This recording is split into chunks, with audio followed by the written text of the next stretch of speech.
Kylian Mbappé s'arrêta brusquement au milieu du trottoir de la rue des Lilas, la même rue où il avait appris à taper dans son premier ballon à 5 ans contre le mur de l'épicerie arabe de M. Khalil. Il était exactement 6h30 du matin, un mardi d'octobre, et il était sorti pour une promenade matinale dans le quartier de Bondy, loin des projecteurs et de la pression constante du football professionnel. Il portait un sweatshirt gris simple, des baskets de course usées et une casquette tirée vers le bas, essayant de passer inaperçu. Il voulait juste quelques moments de paix avant l'entraînement de 10h, mais ce qu'il vit le fit remettre en question tout ce qu'il pensait savoir sur sa propre vie. Une femme aux cheveux grisonnants d'environ 70 ans était penchée sur une poubelle verte devant la boulangerie chez Marie, où sa mère Faiza avait l'habitude d'acheter des croissants le dimanche quand il était petit et qu'ils habitaient encore l'appartement de 2 pièces de la cité. Ses mains, marquées par des veines saillantes et des taches de vieillesse, tremblaient légèrement, tandis qu'elle séparait avec un soin extraordinaire les matériaux recyclables dans un sac en tissu beige déjà usé par le temps et l'usage constant. Elle portait un manteau bleu marine qui avait connu des jours meilleurs, avec une petite pièce au coude gauche faite d'un tissu de couleur légèrement différente, mais il y avait quelque chose dans sa posture droite qui transmettait de la dignité, même dans cette situation. Ses gestes étaient méticuleux, presque respectueux, comme si elle organisait des trésors précieux au lieu de déchets jetés par d'autres. Mbappé sentit un nœud dans l'estomac qui grandissait à chaque seconde, une sensation physique d'inconfort qui commença comme un serrement, et se transforma en une douleur sourde qui se répandait dans sa poitrine. Lui qui gagnait plus de 30 millions d'euros par an en jouant au football et venait d'acheter une maison de 2 millions pour sa mère à Neuilly-sur-Seine, observait quelqu'un qui devait fouiller les poubelles pour survivre. La culpabilité l'envahit comme une vague glacée qui montait des pieds à la tête, suivie d'un sentiment d'impuissance qu'il n'avait pas ressenti depuis ses 8 ans, quand il voyait ses parents se disputer à propos des factures à la maison et se cacher dans la petite chambre qu'il partageait avec ses frères, se bouchant les oreilles pour ne pas entendre les inquiétudes des adultes. « Bonjour madame », dit-il, s'approchant avec précaution pour ne pas l'effrayer. Sa voix sortit plus basse qu'il ne l'avait voulu, chargée d'une timidité qu'il n'avait pas ressentie depuis des années, depuis avant la célébrité, quand il n'était encore qu'un garçon maigre rêvant de jouer au football. La femme leva les yeux, surprise, elle le reconnut immédiatement. Il était impossible de ne pas reconnaître ce visage qui s'étalait sur les panneaux publicitaires dans toute la France, qui apparaissait dans les publicités télévisées et sur les couvertures de magazines. Mais elle ne montra pas l'excitation que Mbappé avait l'habitude de voir chez les fans. Elle ne demanda pas d'autographe, ne cria pas son nom, ne sortit pas son téléphone pour un selfie. Au lieu de cela, elle sourit avec une gentillesse authentique qui semblait venir de très loin, du temps où elle croyait encore que le monde était un endroit essentiellement bon, et que les gens se souciaient les uns des autres. « Bonjour, jeune homme. Vous ne devriez pas être ici si tôt, » répondit-elle, d'une voix douce mais ferme, du genre qui avait déjà consolé beaucoup de larmes et célébré beaucoup de petites victoires. Ce n'est pas sûr de se promener seul dans les rues avant que le soleil ne se lève complètement. Les jeunes d'aujourd'hui ne connaissent pas les dangers qui existent par ici. « Pourquoi faites-vous cela, madame ?» demanda Mbappé sans pouvoir cacher l'inquiétude dans sa voix. La question sortit plus directement qu'il ne l'aurait voulu, mais la curiosité et l'inconfort étaient plus forts que sa politesse. Il regretta immédiatement le ton, craignant d'avoir été indélicat. La femme, qui se présenta comme Madame Dubois, Marguerite Dubois, mais tout le monde m'appelle Madame, ajusta le sac sur son épaule et expliqua que sa petite pension de veuve, 680 € par mois, ne suffisait pas à couvrir toutes les dépenses.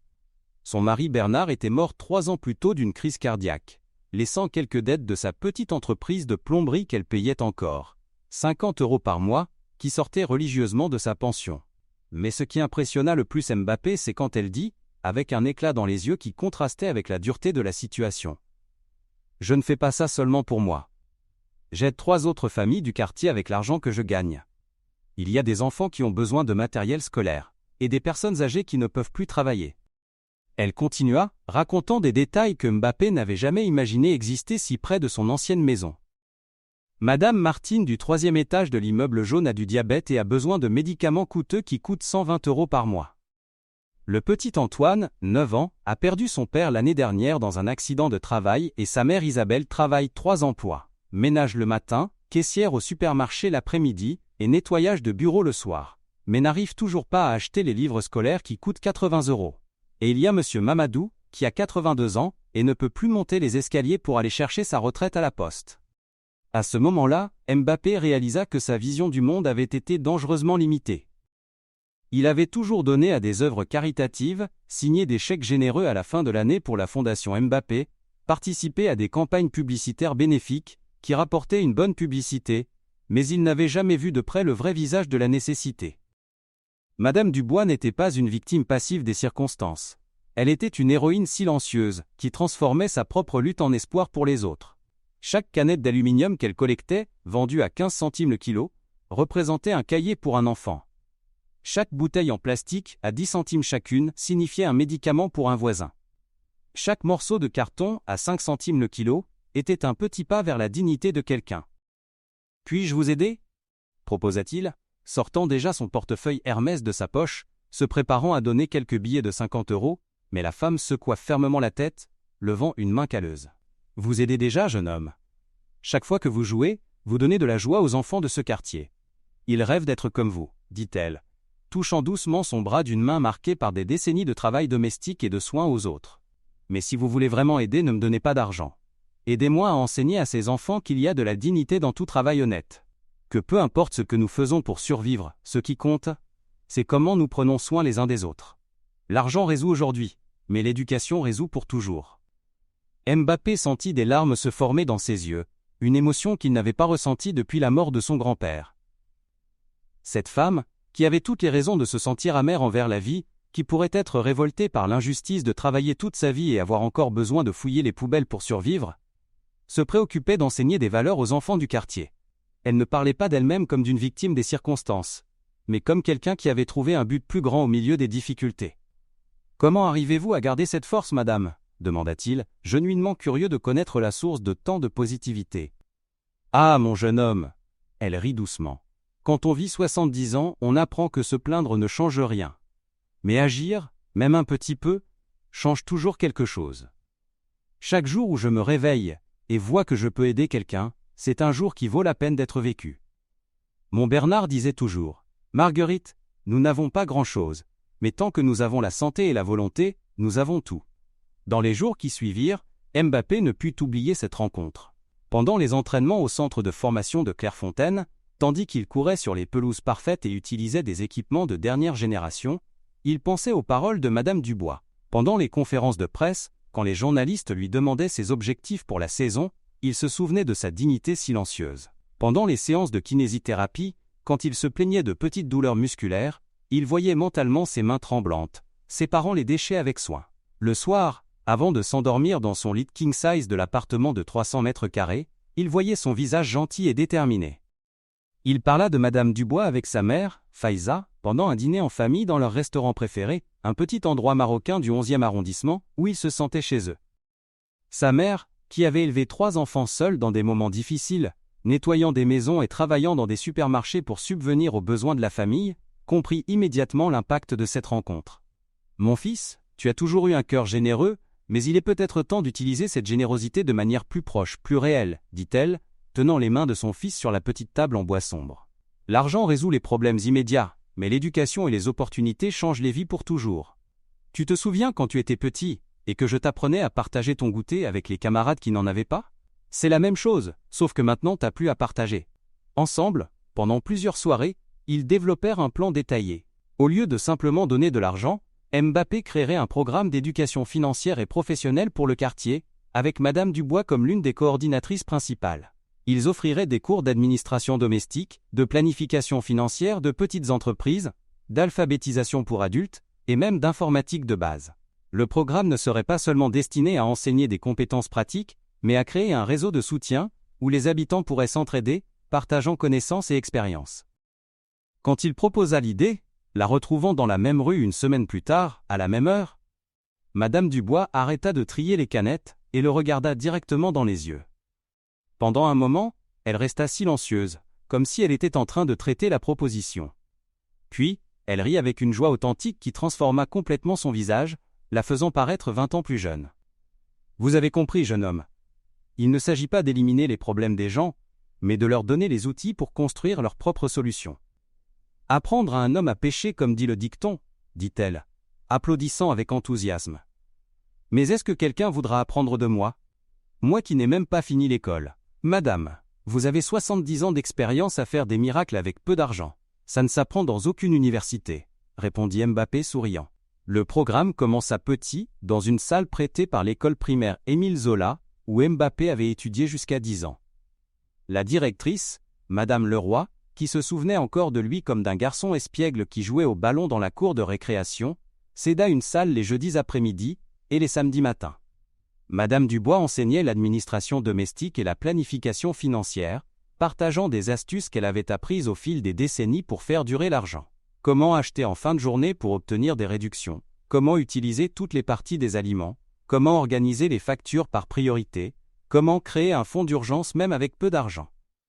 Mbappé parlait de persévérance et de travail d'équipe les samedis matins, racontant des histoires de son propre parcours, des moments de doute quand il avait été libéré de camp à 14 ans, des victoires remportées avec effort à Monaco, des entraînements épuisants quand il était encore un adolescent rêveur. Il apportait des collations pour tous, croissants de la boulangerie du quartier, fruits, jus, et insistait sur le fait qu'apprendre devait être plaisant.